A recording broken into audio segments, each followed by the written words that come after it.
ஏன் கல்விக்கண் திறந்த காமராஜரை போற்றுகிறோம்? அதற்கு காரணம் இதோ. 1953ஆம் ஆண்டு தமிழகத்தின் முதல்வராக பொறுப்பேற்றவுடன் முதலில் குலக்கல்வி திட்டத்தினை கைவிட்டார்.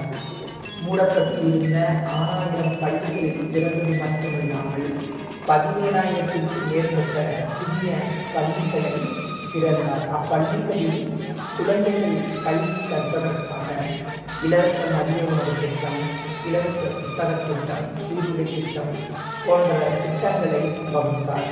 கல்வியின் தரமும் உயர்ந்தது, கல்வி கற்றோரின் எண்ணிக்கையும் அதிகரித்தது.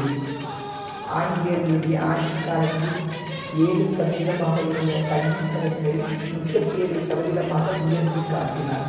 அதனால தான் காமராஜர் அவர்களை கல்விக்கண் திறந்த காமராஜரை போற்றுகிறோம். வாழ்க வளர்ச்சி.